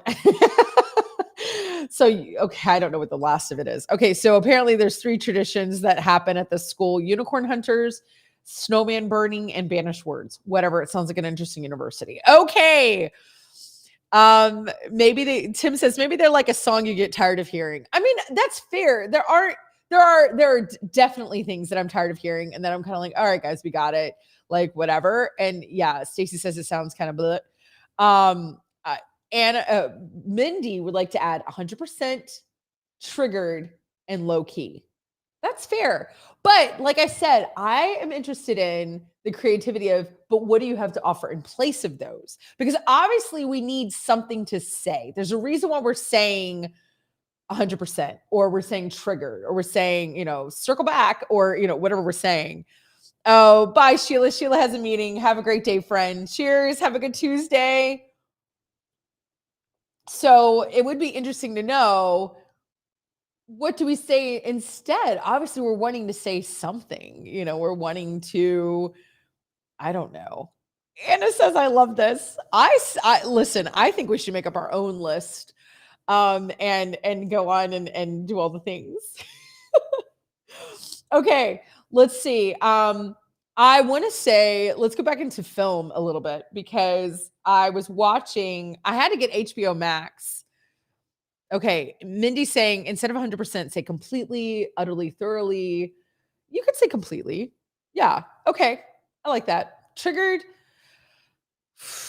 Triggered, such a hot word. Oh my God. Attacked. I feel attacked. Is that what people want to say instead, I guess? Nathan's off to work. Bye, Nathan. Have a great day. We're losing all of my friends. That's okay. Anna and I are here. Mindy's here. Tim's here. Abby, Stacy, Doug, Skill Killer the rapper. Triggered. I was upset. I'm concerned. There was a cue that set me off. Yeah. No, you're not wrong. I guess what you're saying is, instead of falling into the same just normal things that we've just kind of settled into saying, it's kind of mediocre. It's kind of settling. Not really mediocrity. Well, maybe it is a sense of mediocrity, but we're kind of settling into this. I can't be creative. I can't think of anything bigger than what is in my brain. Mindy says, low key, just say you feel something, commit to it. Okay. All right. Thank you, Stacy. I'm glad you're still here, friend. Good morning, Elizabeth. Welcome, friend. Hi. Yeah. So, okay. All right. Okay. I see it. Let's get more creative, but also I just don't want to be so snarky. I think the way they wrote stuff was just kind of like, meh. I want to talk about Harry Potter, you guys. I want to talk about the 20th anniversary of Harry Potter. Can we believe that the first film came out 20 years ago? Those kids in the first film of Harry Potter, if you're watching Daniel Radcliffe, Emma Watson, Rupert, what is Rupert's last name? The guy that played Ron Weasley. You got Hermione, Harry, Ron. Anna's going to let me know. I know. Let's see.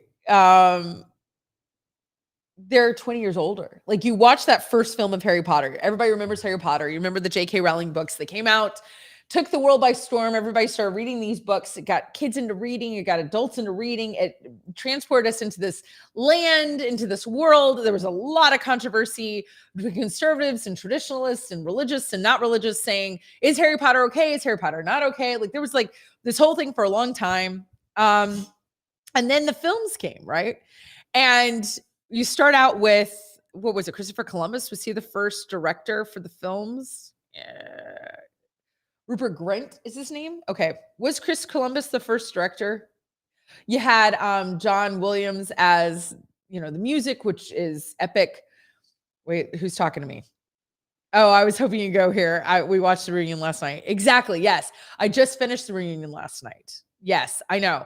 So the first film that came out was it transported you. Like, you were transported to this magical place. Everything that J.K. Rowling wrote came to life in the film. And a lot of people were really impressed with how well the films translated on, the books translated onto film, which we've talked about.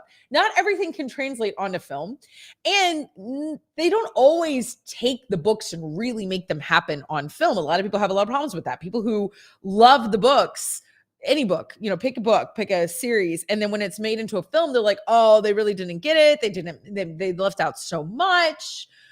It just didn't work, whatever. You know what I mean? From the get-go, I feel like you have two camps of like,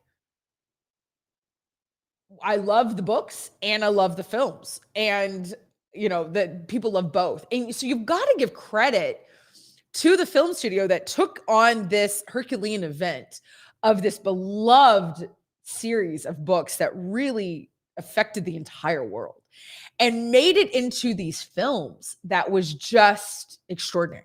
The films stand on their own, the books stand on their own. All together, it's just like this ridiculous franchise that has made J.K. Rowling a bajillionaire, legit. Stacey, yes, the first Harry Potter is the Sorcerer's Stone. So here we are, we're 20 years later. They were kids. What were they, 12 years old? They're in their early 30s now. You've got these, okay. It's a tricky thing to go in to make a 20-year special. It's very tricky. And you saw Friends. Friends did their 20-year special this year. People have been wanting the Friends franchise to do, could I say franchise more today? People have been wanting Friends to do a reunion. I should say reunion forever. There's other shows. You've got Sex and the City, which have done, that one's not going so well. They were really doing well with their movies. And then this whole new thing has been a hot mess for Sex and the City. It has not gone well. You've seen other shows come and reboot, like restart. You've seen that with 90210. You've seen that with Saved by the Bell. You've seen that with Will and Grace. You've seen, where old film or old whatever, they come back and they all get back together. So this was another big moment. Can they do this? Can Harry Potter put together a 20-year anniversary special? And is it going to be worth something? Because you really have an audience that grew up with you.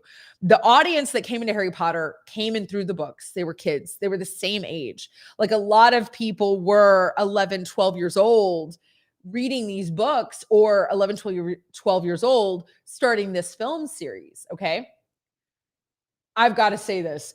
It was so well done. So well done. Mindy's saying, Stacey's saying, I love the books because I can't read. I like to see the films. Yes, exactly. Yes. And you can listen to the books, Stacey, that's what's so great. We now have Audible and all these things. You can listen to the books and, but it was so well done. This reunion was done beautifully. The cinematography was done well. The interviews were so profound. Like, you really felt like they pulled the curtain from behind. And they told you things. Okay, so Chris Columbus was the first director for the first two. That's what I thought. Alfonso Cuarón, which was the least favorite for everybody, he was only number 3. Mike Newell, which was great for number 4, which that was really interesting to watch about him. And then David Yates brought us home from 5, 6, 7, and 8. Well, 7 was in 2 parts. Those are the directors. David Yates really, I mean, he took it up a notch, 100%. So you do need to watch it. Why is there no Lord of the Rings reunion? True. Cobra Kai came out. That's true. Anna season 4 just came out. Um, okay, so here you go. You've got this. It was so well done. Mindy's saying it was so well done. It's making me go back and rewatch the films. I think I have to go reread too. No kidding. We started Sorcerer's Stone last night. We're starting the series again, which we've watched the film series. I can't even tell you how many times. It's a complete delight, complete pleasure. And here goes back to my beef with Spider-Man. This is also a film about teenagers. This is also a film about young people, okay? There's nothing wrong with that. And you can celebrate what makes a teenager. And we watch them get emo, we watch them get angsty, we watch them be mean, we watch them be brilliant, we watch them be fall in love, we watch them make mistakes. Like, you watch these kids come into their own, but you watch them evolve. There's an evolution with the character. And I feel like as your audience, especially if you're asking a teenage audience to start a journey with you, and what Harry Potter did that no other film franchise has done, is that you started with these young actors and they stayed throughout the entire series. That's incredible. That's incredible that you had the same people, except for those who passed away, stay in the roles the entire time. That's extraordinary.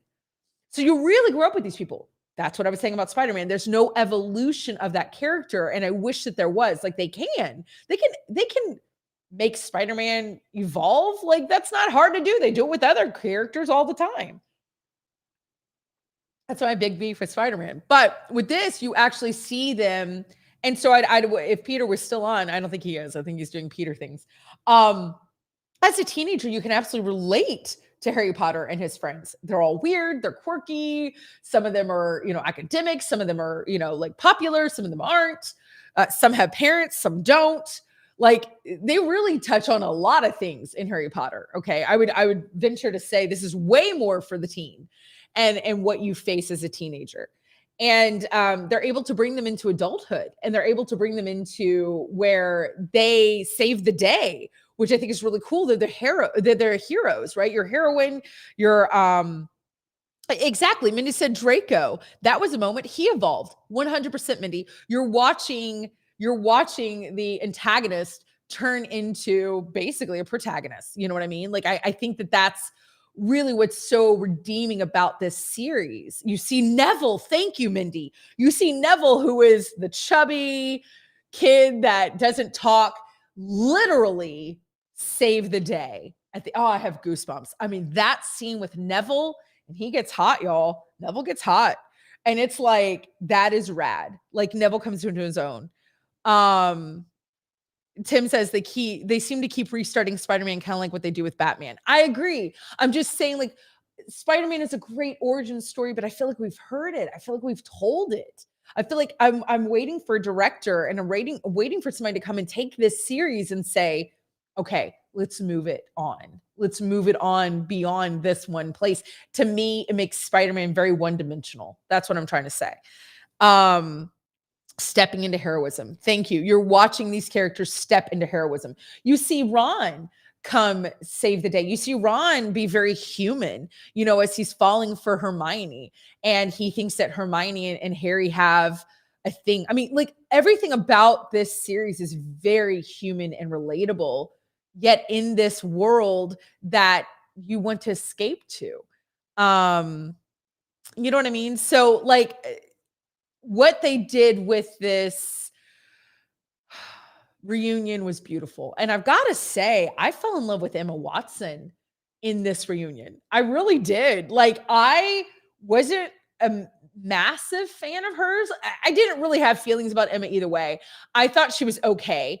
I now, of course, only think of her as Hermione. I mean, she has gone on to have a great career. And she got a lot better as an actress. Like, it's really cute to see her evolution as an actress. All of them, actually. I mean, They were children, and you get to see them evolve into actual real actors. You know what I mean? And that's cool to watch. Like, but her take, like her um points that she made in this reunion were beautiful. Were absolutely beautiful. Mindy said she cried more than once during the reunion. It was emotional to watch. They brought a level of humanity. You know, they say never meet your heroes, which is part of the thing in Sing 2. They talk about that a lot. Um, Although it ends up being really great. But same with this, like it was really wonderful to see them as people and to really see the main characters so much in this reunion and how relatable and how much of a family they truly are. And it was beautiful. So if you haven't seen the Harry Potter reunion, that is my hot take on the Harry Potter reunion, you guys. My big opinion is it's great. It's well done. You learn things that you did not know, which I think is impressive to do at this point, 20 years into this, you know, world of Harry Potter, to tell us things that we didn't know. That's impressive. To share some stuff and to be emotional and to get us emotional. I think it's fantastic. So if you don't have HBO Max, get it. I'm sure they're running a special. You know what I mean? So that would be what I'd have to say. Mindy, I'm so glad that you were here because you had some really beautiful points. And funny enough, I think it goes into my point about Spider-Man. I mean, I'm just saying, like, I just want it to move forward. It's like what they say in Project Runway all the time. It's not fashion forward. It's just not moving forward for me. Spider-Man is staying stagnant, is what I'm saying. And I'm wanting it to go somewhere. That's all. That's what I gotta say. Peter left. He's not gonna talk to me about it. But now I don't know if Anna's here. Anna, do you have the article? Um, Anna said she would love the alternate universe where Neville was the chosen one. And you're gonna love the reunion. They did such a sensational job, and it's just so good. It's just so good. Those of us who have grown up with it, and I wasn't a kid when it came out. I wasn't one of the kids. I was a young adult when it came out. So, but oh my gosh, so fantastic. But yeah, we've got a funny article on it. The Harry Potter had some reunion slip ups. I don't know if you guys caught this whilst watching the reunion, but those of you who have seen it, let's see. The Weasley twin actors respond to Harry Potter reunion mistake. I gotta say, one of the Weasley twins is hotter than the other one. Like, I never noticed how different they look in real life. They're both cuties. They're a lot more attractive now than they were. I think it's also interesting that the head guy, what is it, Fred Weasley, the oldest brother, he was not in the reunion, and he's gone on to have a career. I don't know if you guys know that, but he's really moved on with his life from Harry Potter. If you go to Universal Studios, he's in a lot of their things, but he's moved on. Oh, what has he gotten into? He's gotten into a lot. Okay, so Oliver Phelps, one half of Harry Potter's prankster Weasley twins, responds to the error of the recent reunion special that misnamed him and his brother. Since New Year's Day, magic has once again been in the air thanks to HBO Max's Harry Potter 20th anniversary return to Hogwarts. The streaming special reunited several stars from across the franchise, there's that word, and recounted how all 8 movies were made. Most excitingly, fans got the opportunity to see the central trio, Daniel Radcliffe, Emma Watson, and Rupert Grint, look back on the impact of Harry Potter's franchise that it had on their lives. Oh, Hannah's sister's obsessed with the twins. For longtime fans of the series, Return to Hogwarts was an overwhelming success. And again, that's not easy to do. When you've got a huge fan base like Harry Potter, when you got a fan base like that for the books and for the films, to pull off a reunion like this is, I think, extraordinary, you guys. I really do. They've done so much. Mindy said, love having the twins there. Adorable. There were so many missing ones, Mindy says. We're having a whole conversation about Molly Weasley. Oh, how funny. Okay. So, however, it wasn't without some errors. The HBO Max special had a couple of mistakes hidden in its 1 hour, 42 minutes that were quickly spotted by Potterheads online. For one thing, a picture of young Emma Roberts was mistakenly used instead of one of Watson. That's funny.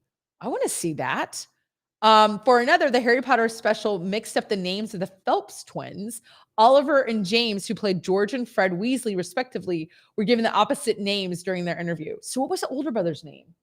The one that marries Fleur to whatever. Remember him? Bye, Stacy. Have a great day, friend. Finding out Julie Walters' Molly was and Mamma Mia blew my mind. I have that one too. The Emma Roberts Watson mix-up. Charlie. That was the oldest one? Oh, Bill Fleur. That one, Bill, the guy who plays Bill, he's gone on to have like a legit like career. Like he's doing what other franchise was he just in? But he is all over at Universal Studios. For those of you that go to visit in Orlando, he's in all the Harry Potter stuff. I'm not kidding. Like he's like the guy that like brings you through all the things, which is interesting. Bill, Charlie, Percy, the twins, Ron, and Ginny. Yeah, I'm talking about Bill. Okay, so the twins. He made a joke about sharing a picture of the moment to Return of Hogwarts where he said his brother and him were given the wrong names. Phillips wrote, quote, I guess after all those pranks over the years, somebody decided to get their revenge. He also added, quote, fantastic to be part of the Harry Potter reunion.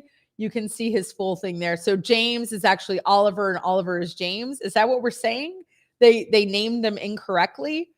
So the guy in the blue is actually Oliver Phelps and the guy in the black jacket is James Phelps. Yeah. Okay. Got it. All right. So Oliver was played by Fred. Fred was played by Oliver and George was played by the other one. Okay. So though this was likely an honest mistake, there's something fitting about having the twins' names mixed up. A running joke throughout the Harry Potter franchise is how the Weasley twins will often switch places to mess with others, including their own mother. It's hard to keep track of Fred and George. So in a way, the Harry Potter special honored that. The Phelps twins have even taken it in stride with Oliver's post being the best response he could have mustered. In the comments, Draco Malfoy actor Tom Felton jokingly took the blame, which would also be a rather fitting tribute. And I got to say, I fell in love with Tom Felton. I wasn't a huge Tom Felton fan, not because of Draco, like because of the character. I thought he was okay. But after this reunion, oh my gosh, how adorable is he? And how precious are him and Emma Watson? So sweet. Mindy said, Molly Weasley, she's ill, but the news stories are saying that she said something like, quote, I was grateful to get sick so I could stop working. And she said, I was like, can we learn from that? Whoa, can we not work until illness is preferable? Mindy, that's coming in strong. I know I worked all through COVID, which I've thought about that. That's a thought. If I can work, should I? Although just because you can doesn't mean you should. Okay. Seeing as the Phelps twins started Harry Potter, not even knowing which Weasley brother they were playing, it's funny full circle moment. Return to Hogwarts featured plenty of moments of fan service, from the aforementioned reunion between the main trio to the hilarious interview between Sirius Black, Gary Oldman, and his murderer, Beatrix Lestrange, Helena Bonham Carter. She's so interesting to me. Though it had some errors, it's safe to say the special will go down in Harry Potter history. Absolutely. It is fantastic. It is worth your time.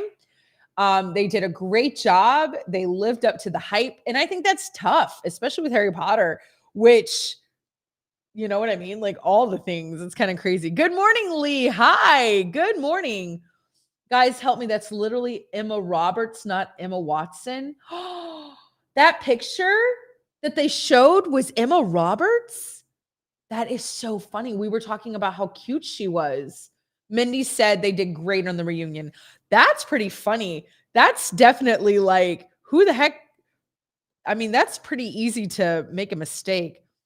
That was one from her Instagram. This is from Emma Roberts' Instagram. What a cutie pie, though. Has Emma Roberts said anything about saying that she's Emma Watson in the special? They need to redo that because that's a pretty big deal. That's somebody's little kid. That's really funny. Anyway, so great special. Also, Sing 2 is fantastic. Encanto is fantastic. If you're a Spider-Man lover, you're going to love Spider-Man. If that's your thing, go see it. They don't need your money. They're doing great. But you guys, let's continue. I've got to say, I've had so much fun, although we've kind of lost all of our main people that help us with this though. We do have we have a game on Would You Buy It? But I don't know. Should we play it even though our main people aren't here, Anna? I miss having everybody that normally plays with us. What do you say? We can wait? Okay, good. Let's wait. I want to wait for our friends to play because I really am loving the kitchen thing. But we were doing something else. What was the other thing that we were doing that was kind of like we were going through an article and we were saying yes or no? It wasn't. I always keep forgetting this one. It's not the kitchen thing. It was something like maybe it was with clothes. Trends. Yeah, let's do some trends. Let's look at that. And we can play on that. We can play that game of yay or nay with the trends, like interior design clothes. Yeah, let's do that right now. Let's play that game. Of what is trendy and not, because today is Hot Take Tuesday. It's the Trend Tuesday. It's what's going on out there. What are we saying that's cool and not cool, which we already did the words, you guys. We already gave you a list of what they're telling us to stop saying, which I say all of these words all the time. So don't come at me. And it's going to take me a while to stop saying a lot of them, I got to say. Davey, good morning. So those of you who are still here, good morning, Tim, Davey, Lee, Doug, Skill Killer the Rapper, Mindy, possibly Peter. I think we lost Carolyn too. But if you're still here, good morning. And let's get to playing some type of game where we're looking at the trends. What I find really interesting about this is that clothing trends come and go. And that's why they say never let go of anything. You know, they say, like, if you're in the 90s, back in the day, they told us don't throw all that stuff away. It'll come back. And look, the 90s have come back strong, you know, and then you have these interior design trends, which is so funny. I have not been that into interior design until the pandemic. And now I'm like, yeah, I got a lot to say. You know what I mean? Good morning, YouTube. Oh, I love that YouTube is back. Anytime YouTube is listening, I get excited. You guys, these are 14 furniture trends that you're going to see in 2022, according to actual designers. So I'm going to need you to say, those of you who are here, if you're on a listening device that doesn't have a chat feature, you can go to backchannel.tv and type in yay or nay. If you're on an Echo show, you can talk directly to your device and you can say, Echo, say yay, or Echo, say nay. Say is your key word. If you're on YouTube or Twitter, you can chat where it is, which I think is on the right-hand side. So let's get to it. Okay, buckle fabric. For those of you who are looking at this is a chair that has very textured fabric. It's very bumpy, like it's very bumpy fabric. It looks very textury. Is this a yay or a nay? Do you want to have chairs, couches, things of that nature in your home that is very bumpy, that is very, like, you know, textile, textury? It's saying it's delicate and durable and it's versatile, but I don't know, you guys. Buckle? Is that what it's called? A buckle text? Okay. Mindy says, nay, that's a rug pretending to be a chair. I don't think you're wrong. It does look like a rug. Anna, what do you say? You're young and spry. Anna says, I have a thing about seeing textures, so it's kind of freaking me out. I got to say, I don't think this is going to last long. This definitely seems like a trend. This definitely seems like it's just here. What are all these words I don't know? A ferrule? Ferrules? Ferrules? What is that? Oh, these are the metal end pieces on the bottom of furniture legs in gold, brass, or bronze. We're going to see a lot of them in 2020. It's like jewelry for your chairs. This is very mid-century modern. Anna, okay. Mindy says the first one is called boucle. That's how you say the fabric. I was saying it incorrectly, which we all know I absolutely am saying it incorrectly. Boucle. All right, how do we say this? Ferrules? Ferrules? These are the metal end pieces on the bottom of chairs. So you're seeing these very skinny chairs that come to a point. They're very sleek, mid-century modern, contemporary. And at the end of the point, they have these bronze, brass, or gold dipped like tips. Tim says, is there a functional purpose for the bumps? I don't think so, Tim. I'm going to say no. I think it's just a texture thing. It's just something for the eyes. I think it's just a trend or a preference. I love this, whatever, ferrules. How do I say it, Mindy? the jewelry for your chair. But I'm very into mid-century modern. I've got a very unique house, and we are about to start construction on a guest house on this property. It's going to be incredible. I'm so pumped about it. And it's going to have this kind of stuff in it. Dip it all in brass. Yes, friend. I kind of dig brass. I'm really into brass. Like, I'm with you. Anna, what do you think about that? Love this. Very century mid-modern. Yeah. I want to dress her like this. That's right. Anna's guest house. I'm building Anna a guest house. It is like, you guys, it's like 2,400 square feet. It's like a legit house. It's going to be fantastic. Then everybody can come be my friend. All right, let's see. Curved furniture. Oh, so like couches that are curved, chairs that are curved, love seats that are curved. I guess most couches and furniture are a little bit more boxy, rectangly. This is a hot take, hot trend. What do we think? Do we like the curvature of furniture? That kind of rhymes. Here's what's interesting about what we're building in our new home. We are going to build it's going to be a sunken living room. And so, like in the 70s, one of those conversation pits, like sunken living room, and the furniture, the couches will be built into it. So it will have a curvature. I'm for it. When I was at TWA, which is a huge inspiration, TWA and the Incredibles home are the two inspirations for this new house that we're building. They have that. So I don't know. Tim says about back to the dipped pieces. He says that looks cool. Would it scratch the floor though? I bet there's a padding, Tim, on the bottom of the pieces of those pieces. I'm just guessing. Yeah, exactly. Mindy says, get people to turn toward each other, sit here and connect. That's my whole big thing. Eye contact, cuddle, talk. I'm all for it. So we've spent a lot of time away. I want this house to be very much like we're all together. We're all in this together. Okay. Checkered patterns. I've never been a checkered pattern person. Like, even watching Alice in Wonderland, I was always like, I'm not really into it. But apparently this is a hot new trend, you guys. And I guess if it's used correctly, now I could see having a really cool chessboard outside of our new little complex. We're going to be having like this cool outdoorsy situation. And it is fun when I see like chess places outside, like on resorts, or like you see them on cruise ships and stuff. Tim says the curved furniture looks good, though you have to curl up to take a nap on them. That's true. You are gonna, well, but think about it. Your body you don't go straight, right? You kind of curve, kind of do a little bit of a fetal position, Tim. But you could also have like what is this, like a lounge chair, right? You could have where your legs could go out. All right, so here's the thing. This says we'll be seeing a lot of checks in textiles and in furniture. They say that checks are appearing in other areas of design, such as wallpaper and as accessories. Huh. I don't know. Mindy says, yay, soften up a bit. I did a buffalo plaid guest room. I do love buffalo plaid.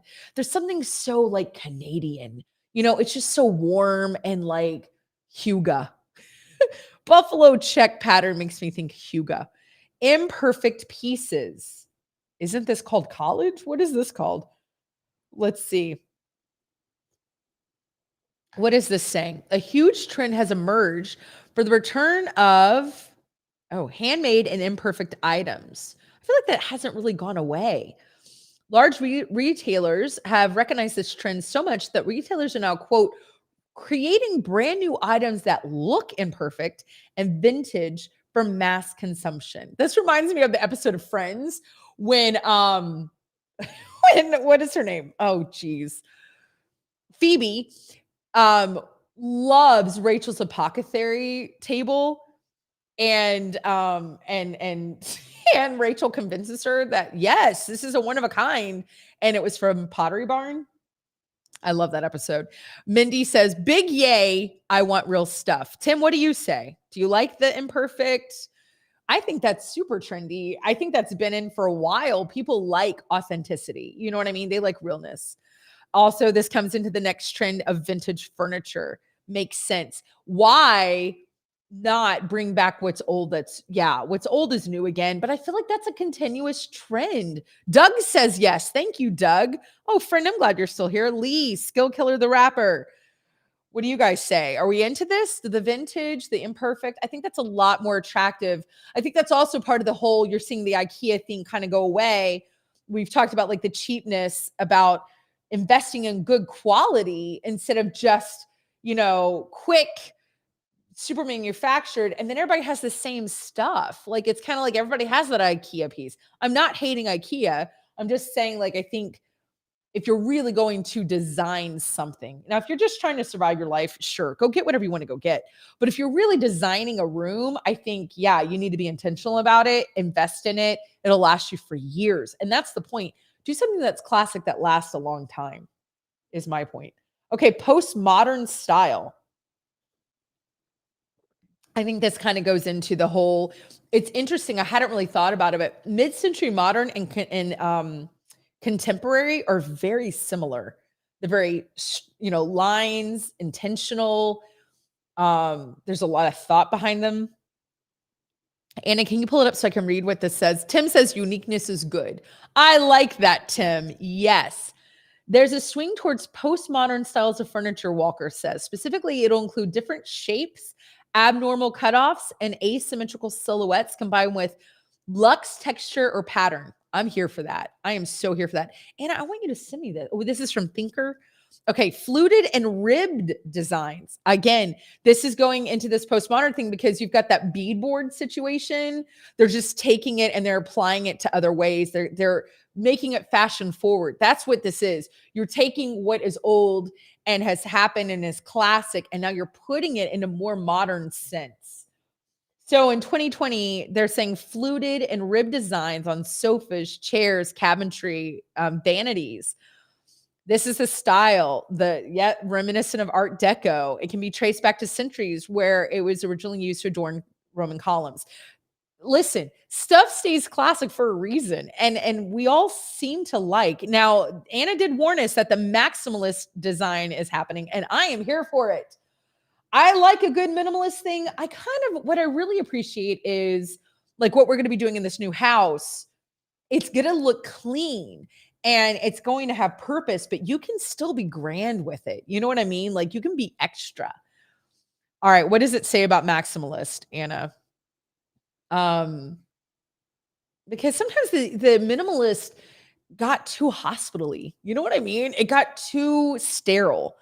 We've seen the minimalist aesthetic take over for the last few years, but it's time to turn up a notch and have some fun with color and pattern again. Amen.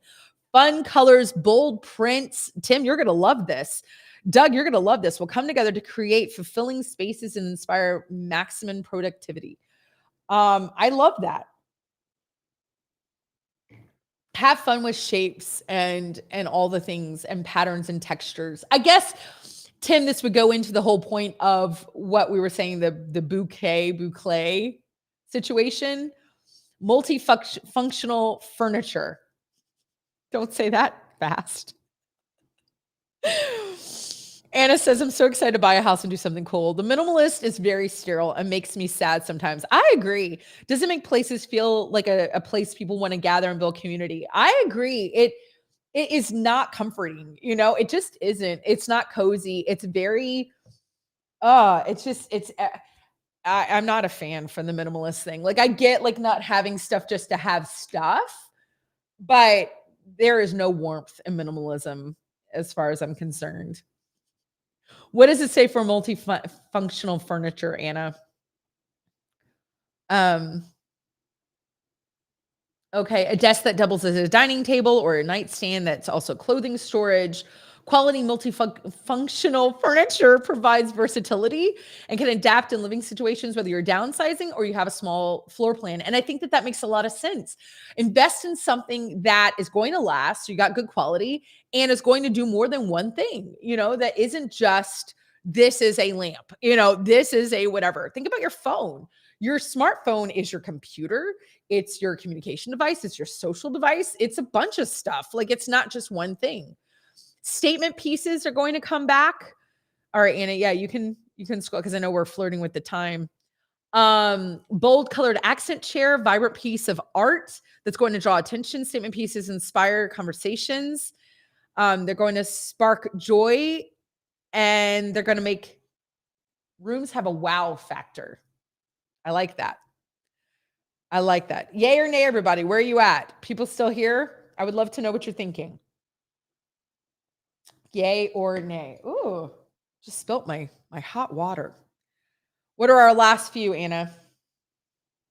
I'll just natural woven materials.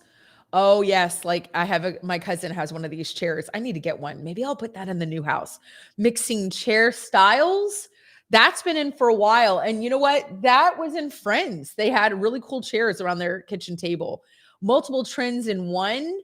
They're saying you can pull it off. You can do a bold wallpaper and a bold couch. You know what I mean? Natural textures, mixed metals, graphic prints. Have fun. Make it unique. I love it. I love it. And what's the last trend, Anna, that we're going to start seeing in 2022? Was that the last one? That was it? Okay. Um, Rooms want to feel wow. I like that, Nathan. I totally agree with you. Okay. So there you go. There's your hot take Tuesday. We talked about a lot of stuff, you guys, a lot of hot trends. We went into all sorts of stuff. We got into a great conversation today. It was a great day. It was good. We didn't just sit and agree. And look, we can still love each other, and we'll all be here tomorrow. Now, tomorrow I am back 8 to 10 Eastern. 2 hours with me again. I am sending good vibes and prayers and love to Kate and everybody who has COVID right now. I'm getting over it myself. And so I'm praying that you all are staying safe and healthy and doing well. Hope you have an incredible Tuesday. And I will see you here. Please go to backchannel.tv, leave a review. I'll be back tomorrow. And I'll be back tomorrow. You guys, don't forget to live every day. See you tomorrow, you guys. Bye, y'all.